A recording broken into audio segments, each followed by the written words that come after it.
All right, Siya, how are you doing? I'm very good. How are you? Good, man. Thanks for meeting up with me. Lovely place you've got here. So, Siya, a bit of an introduction about you. Siya Ntsumpa is the founder and CEO of Giving Them Wings Foundation, a non-profit company that develops sustainable living projects in the Eastern Cape. The organization deals with food security, environmental education, and recycling as a lifestyle. Born and bred in Gqeberha, Siya has an unwavering passion for the environmental landscape of the Nelson Mandela Bay region, particularly in townships where much awareness is necessary. He is a nationally recognized environmentalist, an author with a master's degree in creative writing from Rhodes University, and he runs one of the city's most influential non-profit organizations, Giving Them Wings Foundation. Great. So we're finally here, Siya. That's a very nice introduction. Thank you very much. Thank you very much. Yeah. We're going to have to share that, I think. Okay, no problem. All right, so Siya, I'm going to ask you a bunch of questions just about your organization here to build some awareness. When I came out of school, I really wanted to be famous. I was very shallow and vain. Coming into the Giving Them Wings Foundation was really me growing up, number one. Okay. And I spent a lot of time volunteering. Yeah. I spent about 2-3 years volunteering in one of my mom's schools. My mom is a school principal. So I volunteered my time because they really needed the hands, and they didn't have a lot of teachers at that time. So I volunteered a lot, and while volunteering I got to see a different type of schooling life and a different type of schooling experience. It was very much a contrast to what I knew. What I knew in my primary learning, and what I knew in my high schooling, and what I knew outside of those institutions. And I really felt moved to be involved in whatever way. I had no plan. I really had no plan. But what I knew is I really want to be involved here, and this is where I'm called to be involved. And that's how it began. There was no outer bigger picture that I had in mind.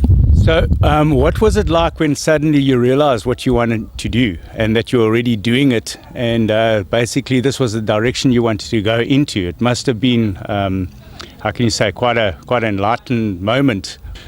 Yeah, look, the first few years of studying the organization pushed me to do a lot of thinking outside of myself and thinking about how I can help the next person.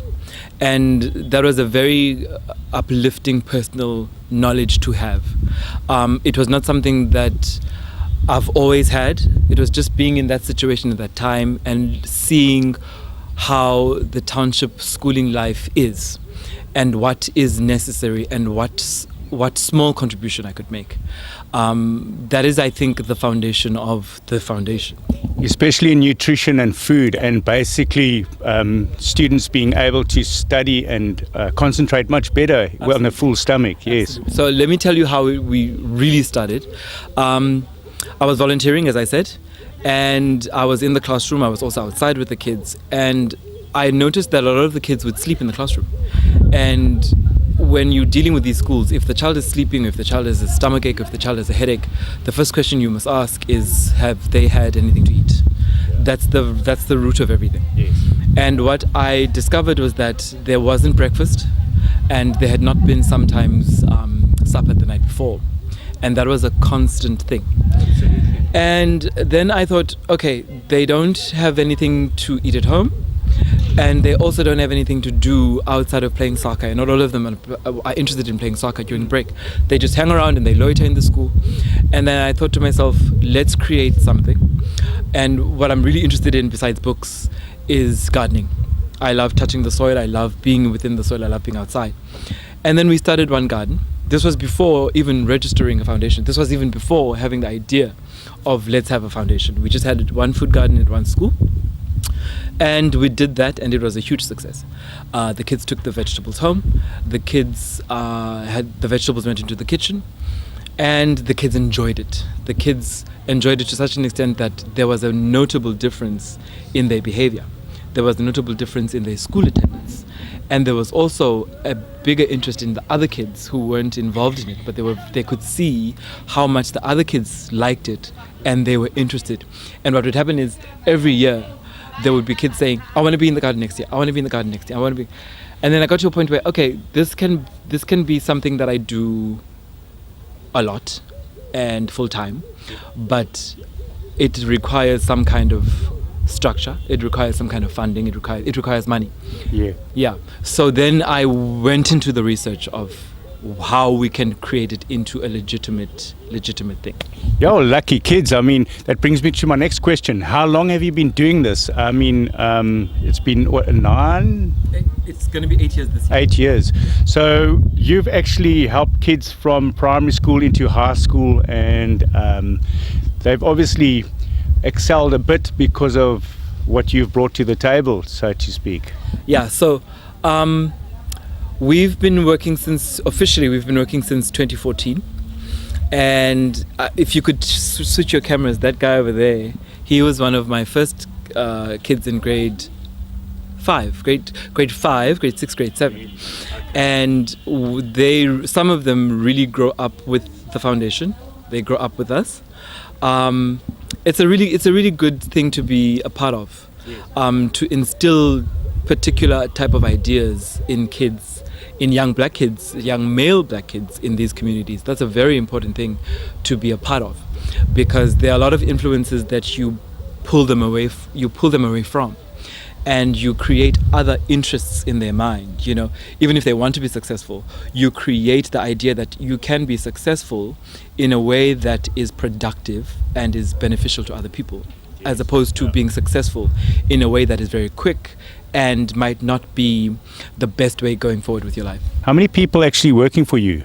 So in my team, I have a very loyal and dedicated team of, how many? 2, 4, 6. I'm the 7th one. Yeah, so there's 7 of us, 2 ladies and 5 guys. Okay, and then you all play a different role, or is it pretty much the same you got 7 schools, right? We have 7 schools and 1 clinic. So basically the role is the team looks after the space. So how we work is we will, at the beginning of the year, we'll adopt a school and we'll make an arrangement with the school. This is what we want to do. We want to develop a food garden, and we want to recycle. Yeah. And then the school gives us the space like we are here. Yes. And they give us access to the kids. Okay. So my team helps me with the space, managing the space and doing the heavy lifting, like creating these poles that you see and the gardening space. And then my job really is mentoring the kids and bringing discipline to the kids. And I know all of my kids off by name. I know how they respond. I know what they like. So my job is really, besides the admin of the foundation, making sure that the kids are disciplined to do the work, and then my team helps with doing the heavy lifting. Right. Yeah. And so you've got 6, 7, including you. And then do you each play the same role? No. No. My team is very unique, and they're very young guys. Okay. You've seen all of them. Yes. They all bring different ideas. Right. I don't know everything. Okay. Yeah. So some of them learning as you go. I will always learn as we go. Yes. Remember, I didn't study anything that has to do with horticulture or recycling or anything. I have a writing degree. Yes. But we learn as we go. We research. They research. They always bring me pictures that they see on social media. Let's do this. And I say, well, we don't have the money to do that because we're very ambitious. Yeah. But they bring different skills. Yeah. I love the soil. I know the soil. I know what to plant, where to plant it. I think I get that. It's in my DNA because my grandparents are gardeners.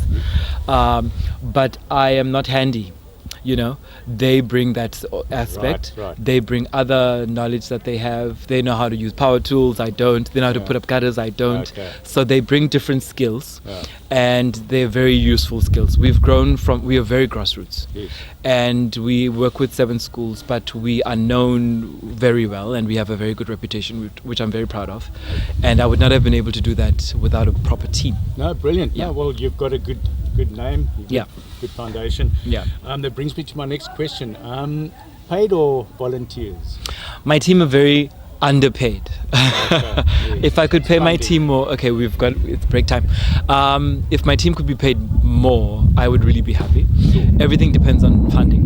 Yes. Everything depends on how much money I can convince the corporate world to give us. Yes, sure. Yeah. Okay, that's break. So expect a lot of noise. Okay, we're going to have a lot of noise now. Yeah, but it's short break, so it should be very quick. Okay, no problem. Do you consider yourself an activist? I've been called an environmental activist. I've been called an so. environmental influencer. Yes. I don't know. I'm my interest is having the black child involved in this type of work and having them understanding the role that they can and must play in their townships where they live and where they occupy space. So if that makes me an activist, then I'm happy to be an activist. Makes life so much easier. Yeah. You know. Yeah. Yes. What type of social problems do you are you working here? At the level of the child, giving them the knowledge that they are not just responsible for themselves, they are responsible for the chip packet that they throw away. They are responsible, so sometimes we do cleanups around the school, not just in the school. They are responsible for the surrounding where they stay. On a bigger level, if we leave the school child, on a bigger level, we come across challenges of having to convince the political forces at work Yes. of the importance of environmental impact, environmental education, and the influence that they have as political forces on this work. We found ourselves going into meetings and boardrooms that are much bigger than what we intended. Sometimes it's necessary to go into those political offices to say, this is the problem that you guys are creating down in the field, down in the schools, down in the communities, and this is what we believe you should be doing. We are not always successful in that work, but we always find ourselves finding it necessary to knock on political doors to say, you guys are creating this, actually this is the problem you guys are creating, and we feel you can change course, or you can change how you work like this and like that. It's not always successful, but it's always necessary. What are some of the approaches and methods you use for your work here? So our main focus is the child in the school. We try to work a lot with the teachers in creating curriculum that is going to bring the child outside to see if they see something in the textbook or in the book, in the paper, in the worksheet, they can implement it. For example, they can read on how to grow vegetables, but if they don't actually do it, they don't have the actual lived experience of doing it. So we try to work with the teachers, first of all, in food security and how do we actually grow and take care of a food garden. Doesn't have to be as big as this, can be much smaller. On the other side of the recycling side, what we did a couple of years ago was integrate, you saw our eco-brick wall. Yes. So what we did was convincing the school, this particular school actually, in getting the kids to create eco-bricks as a school project, where they collect all of the chips packets, all of the sweet packets, and they create an eco-brick, and that's the school assignment. Yes. And then we use that eco-brick to create other things in the school, building a wall, building a bench, building things. So we always try to get even the smallest child involved in the work that will impact the wider community. We always try to do curriculum integration. It's not always easy, because what we find is curriculum does cater for environmental education, but it's a little bit behind.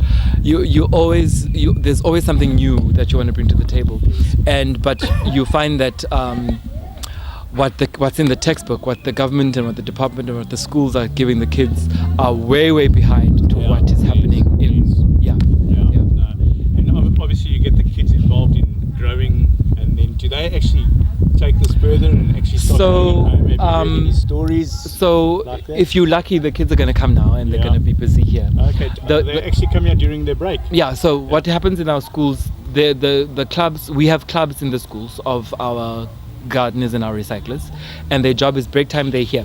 Okay. So my team sort of supervises the kids. My team sort of does, as I said, the heavy lifting, but the actual work is done by the kids. They do the planting, we do the planting together.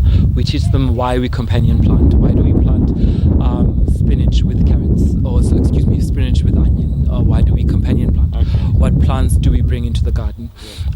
They do those tasks. Then they are given the assignment of growing at home. Sometimes they ask for seedlings, sometimes they ask for seeds, and they say, I want to start a garden at home. We build that interest in them when they are here. Then when it's harvest time, they harvest for the school kitchen, they harvest for taking home, they harvest for selling sometimes. It gets spread all over. This garden does really well when it's in full production. The kids are able to sell their spinach here, they're able to take home, they're able to... So they see the value in all of it. Absolutely, absolutely. From personally being able to eat it themselves, to being able to sell them, to being able to sell them, to being able to take it home. So, what are some of your biggest problems that you face? You mentioned specifically that there's like a lack of funding, and that you're at a big disadvantage because of that.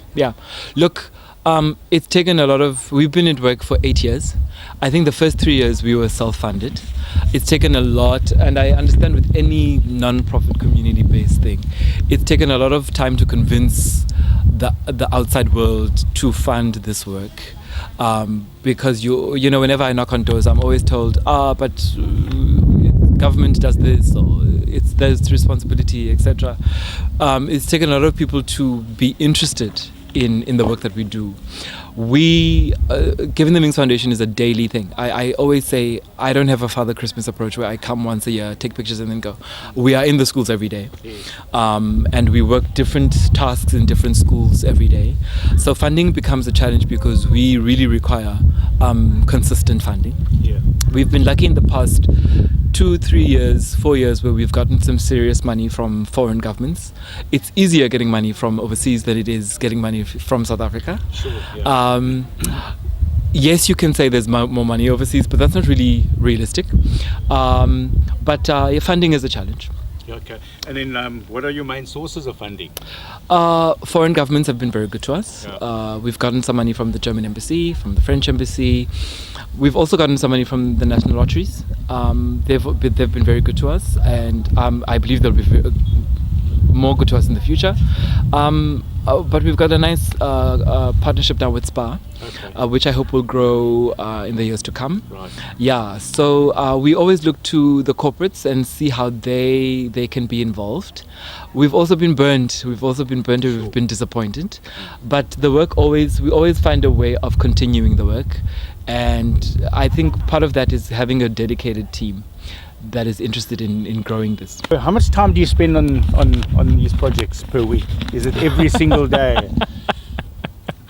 I'm laughing at that question because we live this foundation. So we work from 8 to 3 when the school comes out. The foundation is structured in such a way that when the kids are at school, we are at school and we make sure that the kids are productive.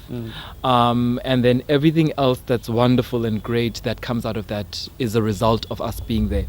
So we are at the school 5 days a week. Sometimes when we do our weekend projects, which are normally beach cleanups, we do those on a Saturday with the kids. So we'll collect 10 kids per school. If you can do more, we do more. We take them to a particular beach and we do a cleanup. If we can do 100 bags full of trash, we've done a great job. And then, so those are things that we do now and then. But everything really depends on the support that we get from the public, from corporates that say, okay, you need to pay for a bus, here's some money. You need to buy snacks, here's some money. But that's always the challenge. I'm interested in that one as well. You must let me know when you're going to do these things, because we can also advertise these things on the radios and get people involved and get people to sponsor buses and we must talk about that too. Even black bags. You know, sometimes we really need black bags because, you know, in some of my schools, break time, if you don't want to work in the garden, we'll take a walk and we'll pick up recyclables if we're not picking up trash around the school. So black bags is something that we reuse quite a lot because we not only do the gardening, we collect recycling. So what we'll do sometimes on a Friday is we'll give the grade 7s black bags and we'll say, your homework from the Giving Them Wings is to bring this back filled with recyclables. And they do that quite happily. What special skills do you need for this type of work? I know we went through it earlier that you know the soil. You've got the other guys that know a lot of other things to do. So you all bring something to the table and you never stop learning. But any specific set of skills? I think the most important skill that I've learned is important from us as a team is interest. I think being interested is a very particular skill that you need to have. I've had to let some of my team go, and some of them have left because this type of work is not really for them. Yes. So you really need to be interested. Part of our goal is community development and developing the young child. Yeah. So you really need to be interested in that, and I've found that that is a skill to have. For the actual work, this is such fun work, and it's such therapeutic work as well. So part of it requires you to be interested in learning. You're really learning about when to grow beetroot, when to grow spinach, when to grow carrots, how to grow those particular things, what soil is required. So learning, having the desire to learn is another skill you need to have. Yes, you've always got to keep it interesting. Yeah. You've got to keep it Always. interesting. Always. Every day you've got to wake up and and have a new thing. have something to do and Have something something interesting to do and just follow it. Because we deal with a lot of different challenges. I know we mentioned funding, but some of the other challenges that we deal with, we planted the other month a spinach in that whole green space, and then we found that we've got a fungus that's attacking the spinach. Okay. And I said to the team, let's get rid of it. Let's put all of this in the compost heap, and let's treat the soil. So sometimes when you overuse soil, soil is like, I always say to people who don't understand gardening, soil is like your scalp. If you want to grow great hair, especially in our culture, our ladies love really rich hair. So if you want to grow rich hair, I always say you take care of your scalp first, and then the hair grows. Right. Soil is the same. If you want a really good crop, take care of your soil. Make sure it has all the nutrients that you have. So what we had is the lack of copper and magnesium in the soil. How you know that is that your crop will develop a particular type of thing. And then when you know it's that thing, then you know, something else is lacking.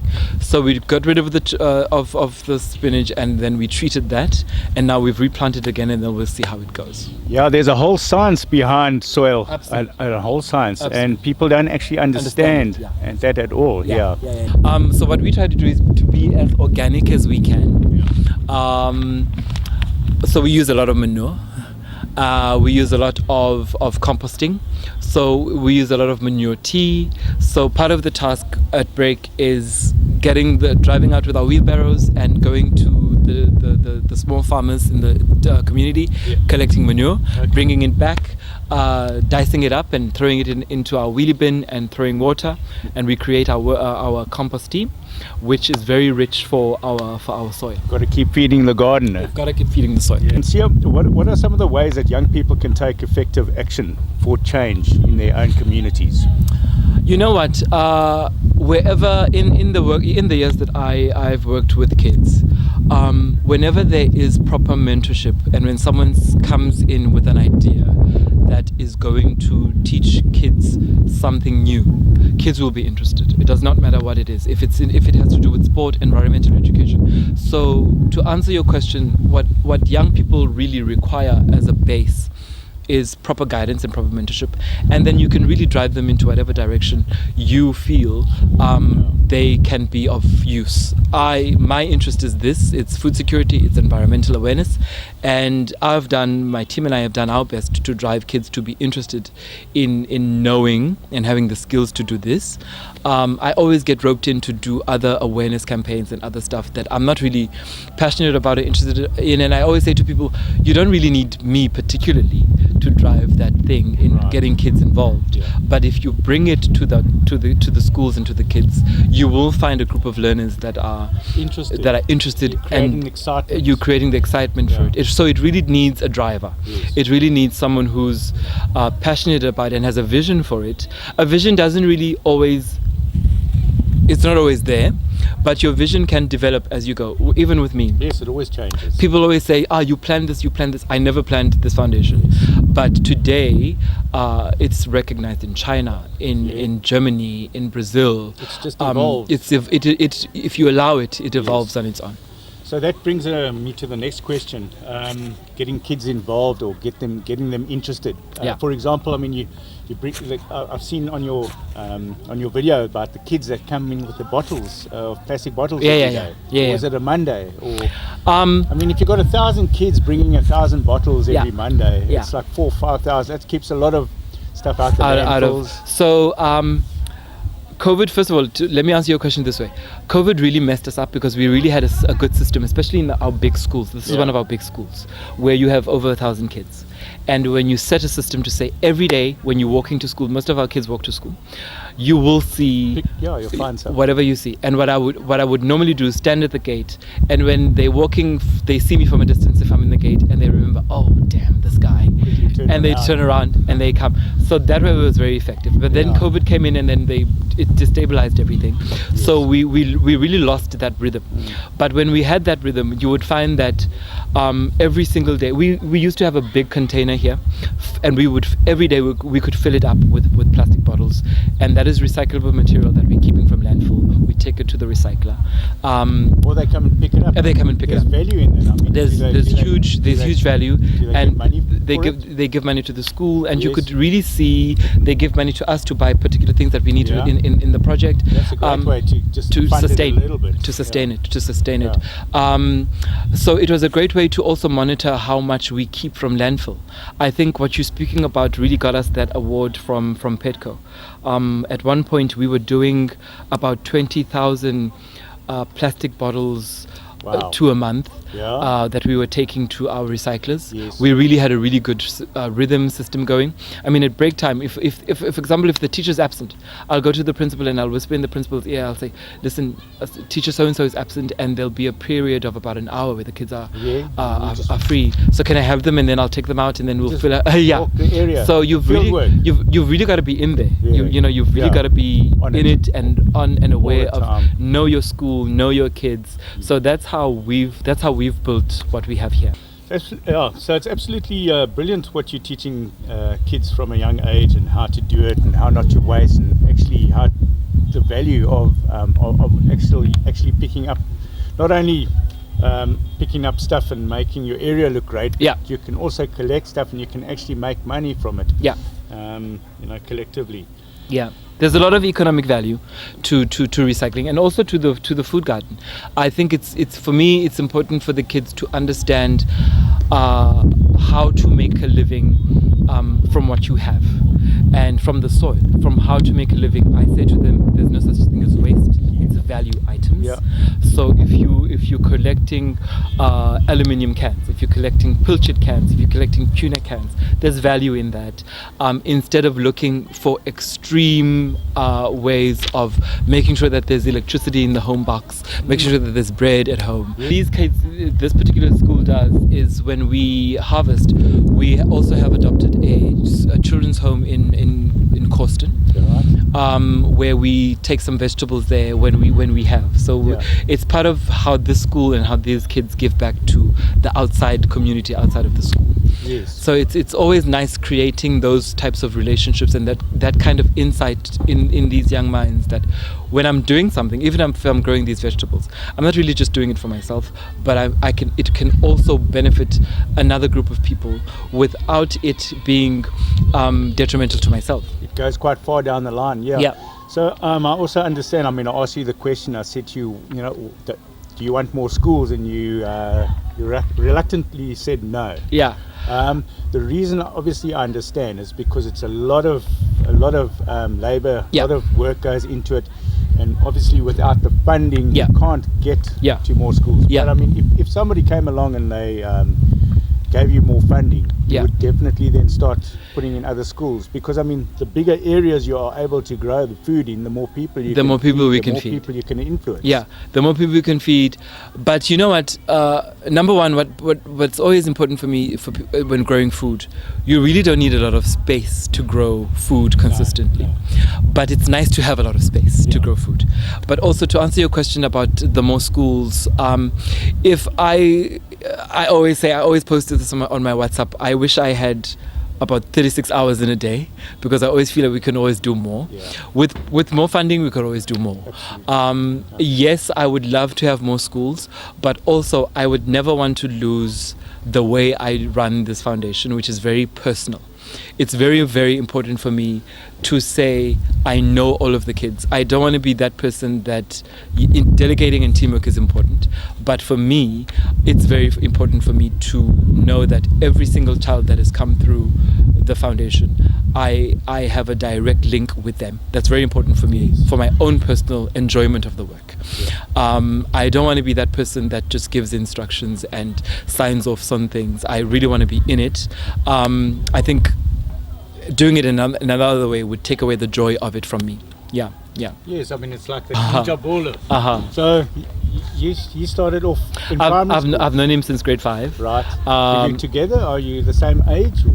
I'm way older than he is. You can never tell. You guys look so young. Yeah. I'm way older than he is. Right. His peers in his age group, some of them are in university, UJ. Wow. Well, it's been 8 years, eh? Yeah, some of them come back and say, listen, can we volunteer for a day, or, you know. So that impact is very important for me. That relationship is very, very important to me. So I would, yes, having more schools and having a bigger impact. I always get invited to do talks. I always get invited to do lessons on how to do the work. I always do that. But it's not my vision to have this as big as the gift of the givers. You know, gift of the givers is everywhere. That's not my personal vision. But if it must grow, if it does grow, then it grows. But I do not want it to be so big that I can't manage it on my own. Okay, well, in closing, how can people get involved, or if they're interested in helping you, or donations and that kind of thing? How can they get in contact with you? So basically, the first way to get in contact with us is through our social media. We're very active on Instagram. We're very active on Twitter as well. We have our website. But if people in general want to help us, we always accept volunteers. Sometimes we you know, when we doing the beach cleanups, when we're doing the community cleanups, volunteers are very welcome. But also people who, not everyone has funding. Not everyone has money to spare, but it's always wonderful when people communicate about us and when people share and when people spread the word. There might be someone who works somewhere who can say, hey, we can support that, even if it's with a wheelbarrow. Awareness. It's all about awareness. It's all about awareness. Sometimes we really just need new tools. We really need I really need new wheelbarrows, because the ones I have now, I've had them forever. So it's always nice to say, hey, I will spread this on my social media, on my WhatsApp. Someone might see it and, you know, talk about it in their boardroom, in their office or whatever. So awareness is always the key thing. Okay, no, brilliant. Awesome. No, thank you for your time. Thank you. Awesome. Thank you for coming out and seeing our space.